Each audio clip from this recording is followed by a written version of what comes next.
ठाकुर जी, प्रकाश यादव जी, रविशंकर धीवर जी, देवनाथ साहू जी, मंच में उपस्थित सभी हमारे साथीगण, उपस्थित देवियों, सज्जनों, युवा साथियों, प्यारे बच्चों और पत्रकार मित्रों,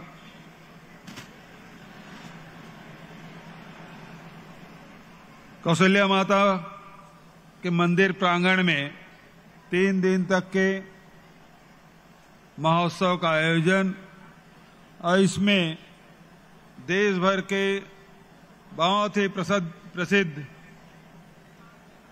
कलाकार यहां आके अपनी प्रस्तुति दिए।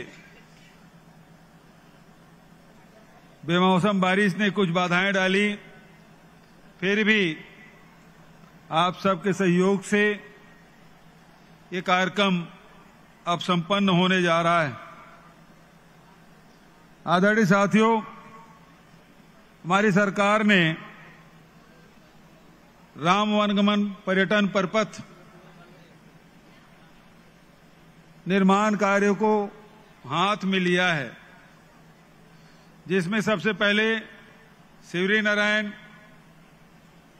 चंदखुरी, कौशल्या माता के धाम और राजिम में राजीव लोचन भगवान जहां विराजे हैं, हमारे छत्तीसगढ़ का सबसे बड़ा तीर्थ स्थल, उसको विकास करने, सौंदर्यीकरण करने का काम हाथ में लिए हैं। लगातार काम चल रहा है।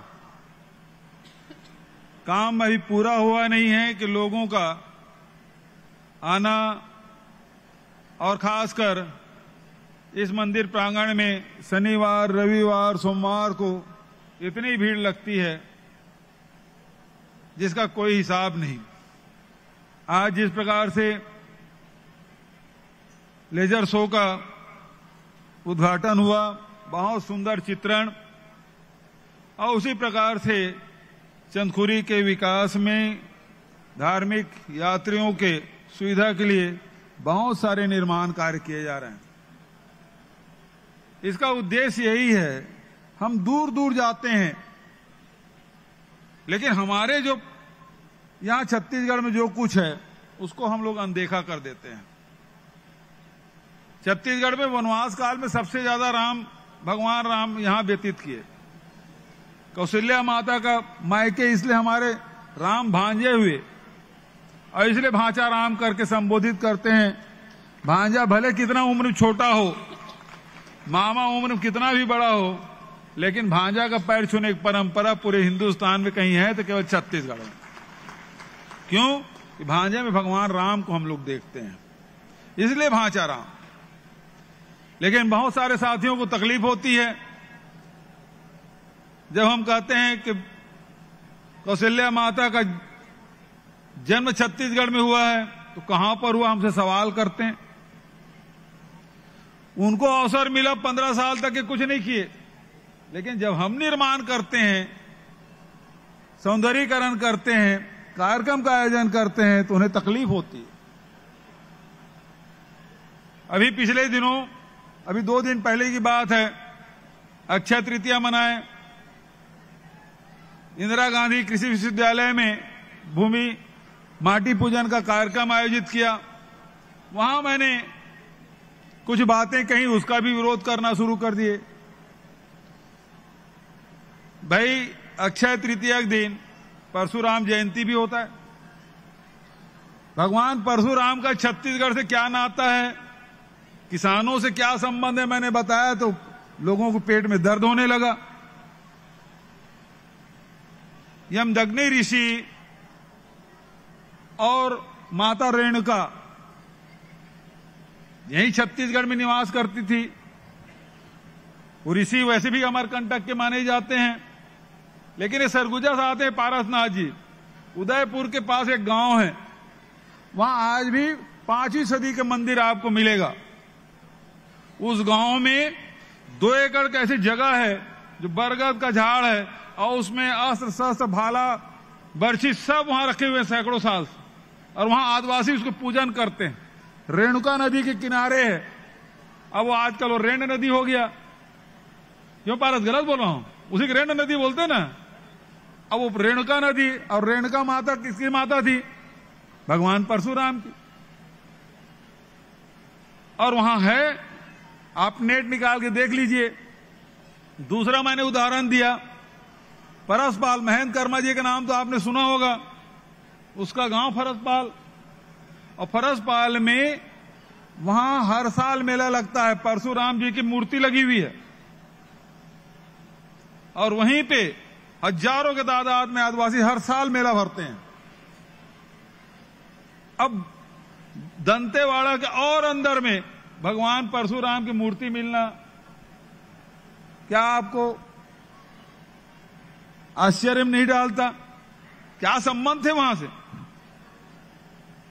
अक्षय तृतीया के दिन ही परशुराम जयंती क्यों हम सब किसान उसे याद करते हैं?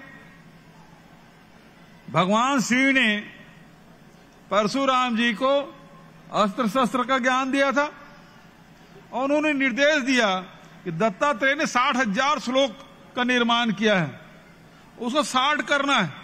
वो जिम्मेदारी भगवान शिव ने परशुराम जी को दिया, और 8,000 श्लोक में उसको संक्षिप्त किया। और दूसरा सबसे बड़ा ज्ञान भगवान शिव ने परशुराम जी को दिया, वो कृषि का। यदि दुनिया में सबसे पहला कोई कृषि वैज्ञानिक है तो भगवान परशुराम। ये जो अक्षय तृतीया मनाते हैं, अक्षय पात, जितने भी हम लोग फल खाते हैं, बीज निकलता है, उसको पात्र में रखते हैं। सबके घरों में होता है, परंपरा यही है। उसमें आम खाए, गुठली निकला, उसमें रख दिए। इमली खाए, गुठली निकला, उसमें रख दिए। आंवला खाए, गुठली खाए, उसमें रख दिए। अभी अब तरबूज खरबूज का सीजन है, बीज आए, भाई बीज को थोड़ी खाओगे, उसको रख दिए। और जैसे बारिश हो, जैसे रथ यात्रा निकलती है, उसी समय छिड़काव कर दो, तो फिर से वो पेड़ पौधे बेल सब उगाते हैं। यह अक्षय पात्र का अर्थ है। और परशुराम जी का एक शस्त्र है फरसा। कोई ऐसा यंत्र शस्त्र बताइए जो कृषि में भी काम आता हो और युद्ध में काम आता हो। तलवार आएगा कि भाला आएगा? एक फरसा है जो युद्ध में भी काम आता है और कृषि कार्य में आता है। लकड़ी काटना है तो फरसा से काटते हैं। खेत में यदि जंगल झाड़ी हो गया है, उगा है, काटना है तो उसी से काटोगे, तलवार से तो नहीं काटते कोई। तो यंत्र परशुराम जी का। और परशुराम जी महेंद्रगिरी पर्वत हमारे उड़ीसा में, और जब यहां से हिमालय गया, उसके पहले ये जो कोस्टल एरिया है, कोंकण से लेके मालाबार तक के, ये जो नारियल का पेड़, केला का पेड़ दिखाई देता पूरा कोस्टल एरिया में, ये परशुराम जी का लगाया हुआ। और यही कारण कि सबसे ज्यादा मंदिर इसी एरिया में, 447 मंदिर है, 247 क्षमा चाहूंगा, शायद 447 मंदिर आपको मिलेगा वहां।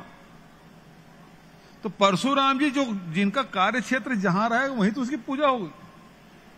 तो हमारे छत्तीसगढ़ से उसके संबंध मैंने बता दिया तो बहुत सारे भाजपा के मित्रों को तकलीफ होने लगी। ये कहां से उसका जन्म स्थल हो गया, कौशल्या का जन्म स्थल कैसे हो गया, ये सारे सवाल करने लगे हैं। तो छत्तीसगढ़ को केवल नक्सलगढ़ बना के रखे थे, लूटने का माध्यम बना के रखे थे। और हमने छत्तीसगढ़ के गौरव को, जो हमारे पौराणिक, आध्यात्मिक, सांस्कृतिक, ऐतिहासिक जितने भी हमारे धरोहर है, सबको देश के मानचित्र में लाने की कोशिश की है। और आज आप देखेंगे रामायण को भी हर मंडली को 5,000 रुपया देना। कोई सरकार है जो शासकीय तौर पर रामायण का प्रतियोगिता कराता हो? अकेला छत्तीसगढ़ सरकार है पूरे देश में जो रामायण का आयोजन कराता है। और जो प्रथम स्थान पाने वाले उसको 5 लाख, द्वितीय स्थान प्राप्त करने वाले को 3 लाख, और तृतीय स्थान प्राप्त करने वाले को 2 लाख पिछले 2 साल से दे रहे हैं। और उसी प्रकार से रामायण के साथ साथ आप देखेंगे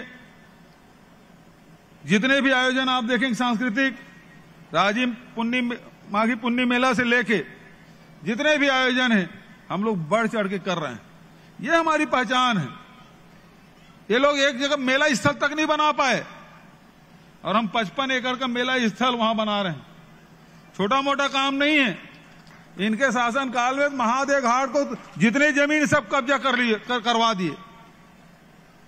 अब मेला भरने की जगह नहीं है, सड़क में बैठते हैं लोग। राज्य में वही स्थिति, हर साल करोड़ों रुपए फूक रहे हैं, नदी में मुरम डाल रहे हैं, वहीं पे टेंट लगा रहे हैं। हम परमानेंट व्यवस्था कर देंगे ताकि चतुर्मास करना साधु संतों को वहां चतुर्मास करे, भागवत करे, कथा करे, उसकी व्यवस्था। सामाजिक बैठक हो रहा है तो उसके लिए व्यवस्था, भोजनालय की व्यवस्था। हमारे शासकीय कर्मचारी वहां जाते हैं, 15-15 दिन तक रखते हैं, वहां कोई व्यवस्था नहीं, उनके रहने की व्यवस्था। इस प्रकार की व्यवस्थाएं हम वहां बना रहे हैं। तो आज कौशल्या माता के धाम, सबरी के धाम, तो हमारे राम जो हैं वो सबरी के राम हैं, हमारे राम हैं वनवासियों के राम हैं, हमारे राम है कौशल्या का राम है, और हम सबके भांचा राम है। भगवान राम के कितना उसका स्मरण करते ही मन को शांति मिलती है। लेकिन आजकल तो देखते हैं युद्धक राम नहीं हो गए, रैम्बो हो गए। आजकल को चित्र और भयानक बना दिया, बाल बिखरे हुए। अरे भगवान ऐसे होंगे? तो ये हनुमान जी, अब उसके हनुमान चालीसा में कितनी बढ़िया उसकी सुंदर व्याख्या है। अब उसको दिखा रहे एकदम काला रंग का विद्रूप चेहरा, बड़ी बड़ी आंखें। हनुमान जी को देखने से ही शक्ति मिलती है, शांति मिलती है, मन में हृदय में पवित्रता का भाव आता है। और यहां तो हनुमान जी को ऐसे बना दिए कि देखते भयानक। हमारे जो इष्ट हैं उसके तस्वीर बदलने का काम जो हो रहा है षड्यंत्र पूर्वक, उसकी मैं निंदा करता हूं। भगवान के हमारे इष्ट के इस प्रकार से विद्रूप चेहरा बनाने के हमें तो कम से कम बर्दाश्त नहीं भाई। भगवान राम के लगाए तस्वीर लगाए, हनुमान जी के लगाए, जैसे लगाना है, लेकिन जो भगवान राम के जो हमारे संत महात्माओं ने जो चित्र बनाए हैं उसी का आगे बढ़ाना चाहिए। ये कुछ लोग अभी अभियान चला रहे हैं, वो गलत। गौ माता के नाम से वोट तो बहुत मांगते हैं। हमारे साधु संत हमेशा इस बात की चिंता करते हैं, धर्म की जय हो, अधर्म का नाश हो, प्राणियों में सद्भाव हो, गौ माता का जय हो, गौ माता की जय हो। कितना उपदेश देते हैं, लेकिन गौ माता के नाम से वोट तो मांग लेते हैं, गौ माता की सेवा करने वाला कोई नहीं। छत्तीसगढ़ में हमने व्यवस्था की गौ माता की भी सेवा और गौपालकों की भी अर्थव्यवस्था सुधारने का काम निरंतर चल रहा है।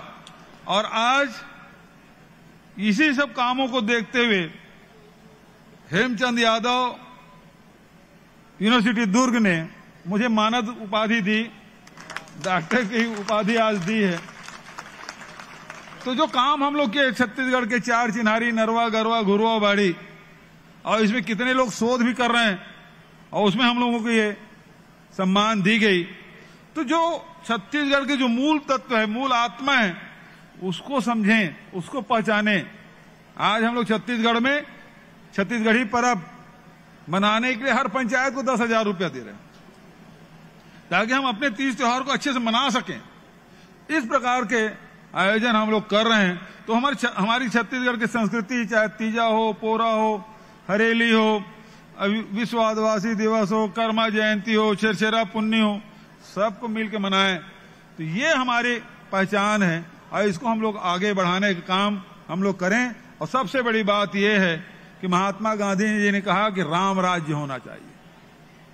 राम राज्य की कल्पना, सबको समानता का अधिकार, सबको बोलने का अधिकार, सभी जीवों की सेवा करना। और हमारी छत्तीसगढ़ का सरकार लगातार कोशिश कर रही है किसानों का अर्थव्यवस्था सुधारने के, मजदूरों के बच्चों के, गरीब के बच्चों के पढ़ने के लिए स्वामी आत्मानंद अंग्रेजी स्कूल, शिक्षा, स्वास्थ्य, रोजगार, अभी अब बेरोजगारी भत्ता भी हम लोग दे रहे हैं। तो कोशिश यही है कि सर्वजन हिताय सर्वजन सुखाय। इस सिद्धांत पे छत्तीसगढ़ सरकार चल रही है। यही तो राम राज्य है, इसी को आगे बढ़ाना है। इन्हीं शब्दों के साथ पुनः आए सभी अतिथियों का स्वागत करते हुए कैलाश खेर का कार्यक्रम होना है, सब इंतजार कर रहे हैं।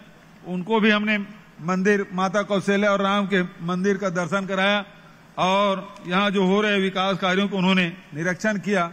मैं उनका भी स्वागत करते हुए तमाम हमारे जो कलाकार यहाँ प्रस्तुति दिए हैं उन सबको बधाई और शुभकामना देते हुए, आयोजक साथियों को बहुत बधाई शुभकामना देते हुए अपने वाणी के विराम देता हूँ। धन्यवाद। जय हिंद, जय छत्तीसगढ़। बोले सियावर रामचंद्र की, कौशल्या के राम की, सबरी के राम की, भाचा राम की।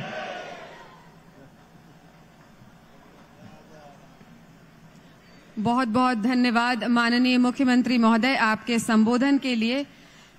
हमारे कलाकारों ने अपने भजनों की प्रस्तुति से, अपनी सांगीतिक प्रस्तुति से इस वातावरण को राममय तो किया ही, लेकिन माननीय मुख्यमंत्री महोदय ने जिस तरह से